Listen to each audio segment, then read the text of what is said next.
So, the 2026 World Cup is going to be absolutely massive. I mean, we're not just talking about a tournament. This is a 39-day festival of soccer, taking over an entire continent.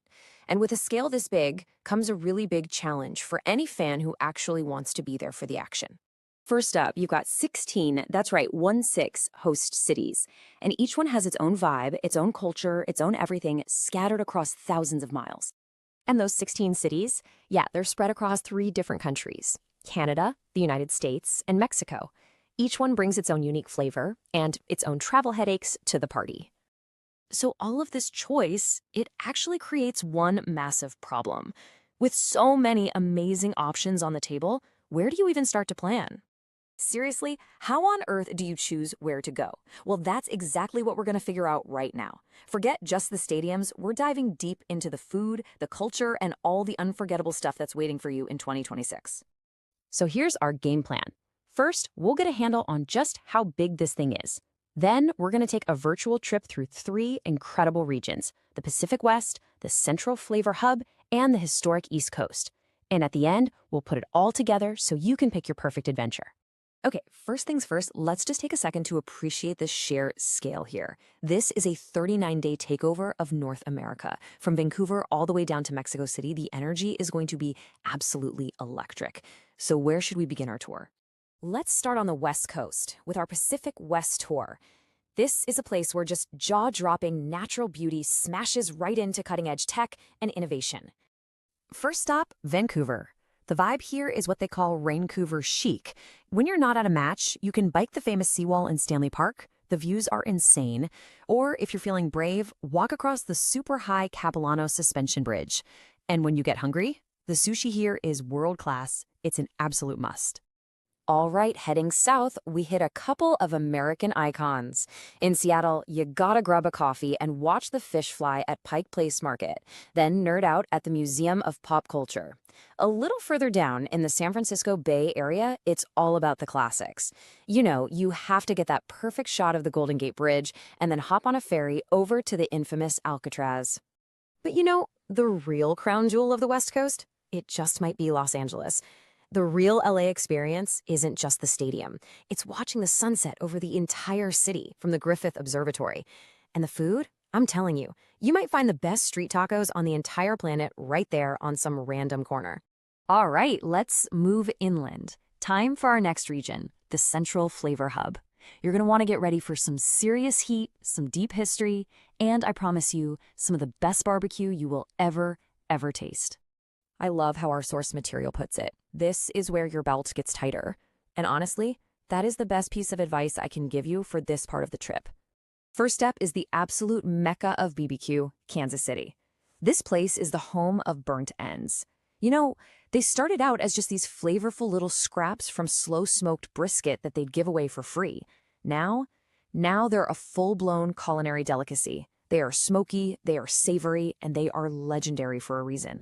Next up, we've got ourselves a little Texas showdown. In Dallas, the pro move is to get in that long line at Pecan Lodge for brisket that's so tender it literally melts like jelly. But then you've got Houston, which comes back with something totally different: Vite Cajun crawfish. It's this mind-blowing fusion of Asian spices and Southern cooking that perfectly captures the city's vibe. And now let's head south of the border to a true megapolis of history, Mexico City. In between games, you can check out the famous Frida Kahlo Museum or walk among the ancient Teotihuacan pyramids. And the food, oh, the food will change your life. We're talking real-deal tacos al pastor and that rich, savory birria. Just a friendly warning, though, the high altitude is no joke, so maybe take it easy on your first day. Now, you might be hearing that word and wondering, what exactly is birria? Well, think of a super rich, slow-cooked meat stew. It's usually served in tacos, and you get this little cup of the broth, the consommé, on the side for dipping. It is absolutely incredible. Okay, for our final leg, let's head to the historic East Coast. This is really a journey through American history, revolutionary spirit, and, of course, some more amazing food. We're going to start up north in Toronto, which might just be the most multicultural city in the world. You can wander through the super cool distillery district, and then, obviously, you have to get some classic poutine. Then we head down to Boston, where you can literally walk through 250 years of history on the Freedom Trail before grabbing the most essential lobster roll at Faneuil Hall. Over in Philadelphia, right after you see the Liberty Bell, you have a very important mission. You have to take part in the great cheesesteak debate. So do you go with Pat's, the OG, or do you go to the flashy, bright lights rival right across the street, Geno's? Hey, there's no wrong answer here, just delicious, delicious research. From there, we go south to bring the heat in Miami. The whole vibe of the city is right there in the neon glow of the Art Deco district. And the one thing you have to eat is the Cubano. It's this perfectly pressed sandwich of roast pork, ham, Swiss, pickles, mustard. It's simple, it's iconic, and it is perfect.